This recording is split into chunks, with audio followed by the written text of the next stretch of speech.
Paul Dini présente Batman tome 1, La mort en cette cité, édité par Urban Comics dans la collection DC Signature et disponible en librairie, comic shop et sur internet depuis le 16 janvier 2015. Vous retrouverez dans ce hardcover de 272 pages, premier tome d'une série qui en comptera 3 au total, les épisodes 821 à 824, 826 à 828, 831, 833, 834 et 837 de la série Detective Comics, scénarisée par Paul Dini et dessinée par J.H. Williams III, Joe Benitez et Don Kramer. Côté scénario, Paul Dini prend un peu à contre-pied ce que propose son collègue Grant Morrison qui officie au même moment en parallèle sur la série Batman, et on a ainsi droit à des histoires articulées autour du fait que le Chevalier Noir est aussi et avant tout le plus grand détective du monde. On notera une légère continuité sur certains points du récit, mais dans l'ensemble la structure de chaque épisode est sensiblement la même, à savoir un numéro est égal à une histoire avec un vilain différent. L'ambiance du récit est donc particulière et beaucoup plus posée. Pourtant, Paul Dini nous prouve son incontestable talent d'écriture avec des histoires qui, bien qu'assez simples, restent très intéressantes et surtout des personnages magnifiquement écrits. Dans ce Gotham City qui sent bon le polar et la mafia, chaque personnage est à sa place et utilisé de la meilleure façon qui soit. Dans un style plus réfléchi et moins explosif, le scénariste arrive à nous captiver sans difficulté et on a droit au final à un tome qui se lit vite puisque les histoires avancent et s'enchaînent très rapidement.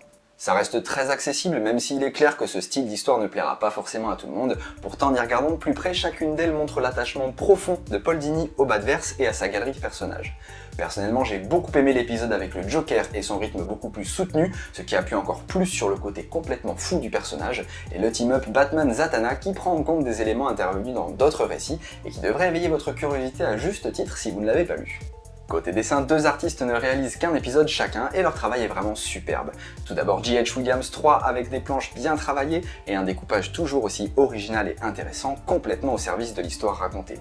Puis ensuite, Joe Benitez avec un travail bien détaillé, des personnages expressifs et une dynamique bien maîtrisée. On retrouve enfin Don Kramer pour la majorité des épisodes puisqu'il en réalise 9 sur les 11 que compte ce tome 1. Et à mon avis, c'est là que se trouve le point faible de ce comics. Le travail de Kramer, pour moi, loin d'être mauvais, est aussi loin d'être extraordinaire. C'est très classique en fait, c'est moyen. J'ai eu quelques soucis sur certains visages ou certaines cases parfois ratées, mais c'est compensé par de très belles splash pages ou double pages à l'inverse très bien réalisées. En fait, j'ai eu du mal à m'attacher au dessin et surtout au design choisi pour certains personnages. Après, dans l'ensemble, ça reste bien réalisé, le dynamique duo a droit à des passages très sympas, donc dommage que ce soit pas le cas pour tous les personnages. Ce qui vient relier ces trois styles vraiment différents, c'est la colorisation effectuée sur tous les épisodes par John Callis. Des teintes de couleurs bien choisies et intelligemment utilisées qui contribuent pleinement à cette ambiance de polar un peu rétro, et l'unité de ton sur l'ensemble du tome est vraiment appréciable. Sauf peut-être sur l'épisode avec Poison Ivy que j'ai trouvé un peu trop lumineux par rapport aux autres. Mais là c'est vraiment pour chipoter. Pour conclure, selon moi, ce Paul Dini présente Batman tome 1, La mort en cette cité est un titre intéressant.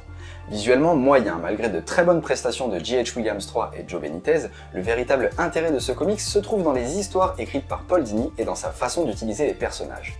Un mélange d'enquête et d'action bien dosé, servi par des dialogues efficaces et à une ambiance très polar. La série Detective Comics n'a jamais aussi bien porté son nom.